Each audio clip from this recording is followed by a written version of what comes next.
Ngayon ho mga bossing, eto na po tayo. Pumunta na po tayo sa mga exciting parts mga kababayan. Puntahan natin, eto na, no? Yung kwento ho ni Torion. Puntahan po natin mga kababayan, yung kwento ni Torion na wala namang wenta. Kasi sabi ni Lakaprolan, Boss Mark, di na magbabago ang Malabon at Nabotas. Bulsa lang ni Toby ang magbabago. Naku, biruin nyo ho yan. Nag-back to you pa kay Toby Tiangco. Dumito ho tayo mga kababayan. Alam natin na ngayon po si Bato de la Rosa hinahagilap. No? Alam po natin mga kababayan, si Bato de la Rosa hinahanap ng taong bayan. Bakit po? Putang inang kalbo yan. Hanggang ngayon hindi pumapasok. Biruin mo tayo mga nagpapasweldo ho sa kanya, hinahagilap siya, walang paramdam. Hindi natin alam kung nasaan na. Di ba?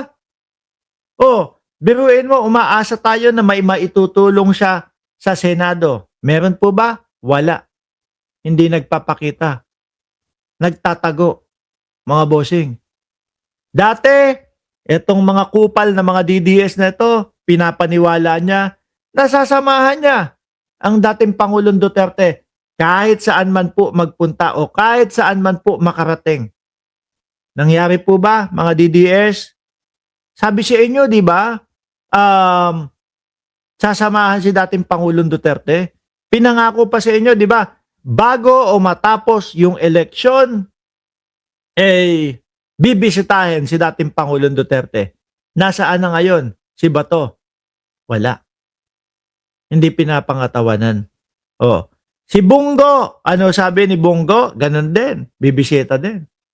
Pero ang nakikita ko kay Bungo, sa mga susunod na mga kabanata, mga panahon, mga bossing, malamang ho itong si Bungo, hindi na din po magpapakita. Iyan, tama si AMB, 3408. Mick Madi, I am ready. Pero hanggang ngayon, hindi na magpakita. Si Bungo, sa mga susunod na mga panahon o buwan, wala na din ho. Baka hindi na ho din magpapakita ito. Di po ba? Ngayon, may wento si Torion na kesyo daw po. May 25 million daw po na ibinibigay sa kanya. At bagong sasakyan. Ituro lang daw po si Bato de la Rosa. Biruin mo. May suhol daw po sa kanya mga bossing. No? Ewan ko kung paniniwalaan nyo po. Pero pakinggan nyo. Attorney, turo mo lang sa akin kung saan yung kliyente mo. Bakit naman ituturo ko? Wala naman talaga akong alam. Kayo maniniwala kayo mga kababayan na kung bakit naman daw niya ituturo kung wala naman daw po siyang, makatanin namang ilong ko, kung wala naman daw po siyang alam. Naniniwala po kayo na walang alam si Torion? Ako hindi. Bakit to? Style niya din na ho ito no? Style na din ho ni Torion ito, mga kababayan, nung panahon ho na si Buloyski naman yung hinuhuli, inaaresto. Hindi ko po alam. Ewan ko po kung nasaan. Hindi ko alam kung nasaan ang kliyente ko. Diba? Balikan ho natin yung mga pangyayari nung panahon ho na inaaresto si Buloyski. Humaharang pa si Torion. Pero saan lang po makikita, makukuha, mahuhuli si Buloyski? Doon lang din po sa loob. Doon lang po sa loob ng impyerno ni Kibuloy. Sorry. Magkatunog lang ho Sorry. No? Doon lang po, dadadahanin ko doon lang po sa loob ng imperyo ni Kibuloy. Ayan. Inayos ko kasi medyo magkatunog yung impyerno at yung imperyo po. Doon lang din sa loob. Di po ba? Pero paulit-ulit si Torion nun. Hindi ko po alam kung nasaan. Ayawan ko po kung nasaan si Buloyski. Minsan ko lang po makausap, etc. Hindi ko po nakakausap si Buloyski. Pero ano po ang naging ending nangyari mga kababayan? Ending nangyari, siguro dahil wala na pong mapuntahan, si Buloyski, mga bossing, ang nangyari po is, may tumawag kila Robin Padilla. Hindi, ganyan ho, mga kababayan. Yan yung pagkakabasa ko, no? May tumawag kay Bato, kay Bungo, kay Robin Padilla. Kung maalala nyo, bigla silang nagpahiring. Senado biglang nagpahiring po doon sa lugar ni Buloyski. Di ba, the survivor, nanay survivor, nandiyan ka na pala. Bakit to ganon? Ang nakikita ko dyan, may tumawag kay Bato de la Rosa, kay Bungo, mga bossing, para mapigilan. Konting-konti na lang si General Torre Konting-konti, konting-konti na lang. Kumbaga ho, nasa sitwasyon na si Buloyski, mga kababayan, ng yung sa likod niya, pader. Yung sa kaliwa niya, pader. Yung sa harap, kanan niya, pader. Yung sa harap niya, pinto. Sa likod ng pinto, si General Torre. Tumawag. Kunyari may pahiring. Ano sabi nila Bato de la Rosa doon? Ay, Nick, ganun pa tawag Nick, itigil mo muna, no? Mukhang wala namang paroroonan daw ho, mga kababayan, yung paghalughog kay Buloyski. Pero ano sabi ni General Torre? Hindi, tuloy. Rekta, tuloy. Kinabukasan, huli, arestado ho, mga bossing. Sa pamamagitan ng heartbeat. Di ba? Sa pamamagitan ng heartbeat na gamit ni General Torre. Nga. Kaya ho ito sinasabi ni Torion, mga bossing, na hindi niya alam kung nasaan si Bato de la Rosa, DDS lang po ang maniniwala dyan. Di ba, Kim Barrera? Mga DDS na lang po ang maniniwala dito, mga bossing. Tuloy natin. No? Torion, salita ulit. Attorney, turo mo lang sa akin kung saan yung kliyente mo. Bakit naman ituturo ko? Wala naman talaga akong alam. Ang policy ko, hindi ako ipaalam kung saan ang kliyente ko. Kaya para kung tanungin ako, hindi ako magsinungaling. Do not inform me. Wag daw i-inform siya para talaga namang hindi alam kung nasaan yung kanyang kliyente. Wag nga kami. Wag kami. Ano ho? Papasukin mo na lang sa Senado kasi hinahanap ng mamamayang Pilipino. Luging-lugi na po ang bayang Pilipinas sa mga kagaya ni Bato de la Rosa. Biruin niyo po, mga bossing. Magkano? Sa isang taon na hindi papasok si Bato de la Rosa, halos 3.6 million ho nang walang ginagawa. Sabi ni PJ Tube, baliw si Toron. Kung ano-ano ng mga sinasabi. Tsaka style nito, mga kababayan. No? Dadaanin sa mga English. Dadaanin yung puro English ang mga babanatan. Ganun.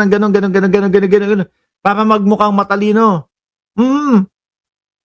Biruin mo ba naman, ang sinabi sa mamamayang Pilipino ni Torion, hindi po nagtatago si Kibuloy. No, ganun din po sinabi niya kay Bato de la Rosa, hindi po nagtatago si Kibuloy, hindi po nagtatago yung kliyente ko na si Bato. Ginagawa lang daw po niyang hindi available yung kanyang sarili. Di ba ang katinang ilong ko? Lintik na yan. O kailan tayo magbablog nasasabay naman yung katinang ilong ko. Ayan, dito sa bandang labas. Tuloy mo, Torion. Where my client is. Attorney, yung exception na lang dito. Alam mo alam ko kung gagawin mo yan. Pagbaba natin sa hotel dito. Meron ng dyan, brand new car, tsaka Nako, may brand new car daw ho, mga kababayan, pagdating sa hotel. Ano? Sabi ni Torion. Pinagkakakanan nito. Madrama. Sabi ni Kim Barrera, madrama pa si Torion, halata naman papasukin mo yung kalbo na yan. Oo. Hindi ho, kasi ganito yan, mga kababayan. Ako naniniwala ko 100%. Meron talagang warrant to para si Bato. No? Baka pati nga ho si Bungo, meron na biruin mo, nabanggit na yung pangalan ng dalawa na co-perpetrator. Dati medyo redacted pa, medyo tinatago pa, hindi pa hinahayaan na ilabas yung mga pangalan nila Nila Vitaliano Aguirre, nila Bato de la Rosa, hindi pa ho ganun Pero ngayon siniwalat na, nilabas na, Bato de la Rosa, Bongo, Vitaliano Aguirre. Oh, malamang huyang mga yan, meron na din pong mga warrant of arrest yan, no? Na kapag ka biglang nakita sila, lumitaw sila, bigla na lang pong babasahan ng Miranda rights yan at nung warrant of arrest nila. Eh mga senador po yan, 100% panigurado po na meron pong mga ano yan, meron pong mga intel ho yan, mga bossing. Di po ba? Tuloy mo, Torion. Sige. Kumbaga, inilalayo lang ni Torion yung sarili niya para hindi siya masabihan na, oh, tinatago mo yung kliyente mo, ha? Kumbaga, ino-operan nga ako ng 12 million, eh. Tapos may brand new car pa, eh. Pero hindi ko inilalantad talaga si Bato de la Rosa. Pero hindi ko talaga alam si Bato. O, tuloy mo. 5 million. Sa'yo ba yan? Oh, wow. Alam mo ano sagot ko? It's how you react to it. Yung totoo, mga bossing, sino kaya talaga ang kausap ni Torion? No, meron ko kaya o talagang sarili niya lang yung kausap niya dito? Come on, yung aking kaibigan. Kung gagawin ko yun, alam ko naman na pag alis ko dito, 10 kilometers pa lang, Anak ng puto. Hayop naman. Estilohan ho, lyrics, script ng DDS, iisa lang po. Ipapapatay sila. Ayan. Alam niya daw na 50 kilometers lang daw pagka nawala siya o pagka umandar na yung sasakyan, wala na. Ang dami nang ipinapatay ng gobyerno ni Pangulong Bongbong Marcos. Ano? Biruin mo, kada may lalabas sa kanila, ipapapatay sila. Si Maharlika lumabas, ipapapatay. Hanggang ngayon, buhay pa. Yung si Morales, hanggang ngayon, wala pa din. Buhay na buhay pa din po. Sino pa? Yung babae na basa ang kilikili. Ipapapatay din. Lahat na lang po ipapapatay, mga bossing, eh. Pero lahat po, buhay. Di po ba? Estilo nila, script nila, iisa lang ho lahat. Ipapapatay kami. Ipapapatay ako.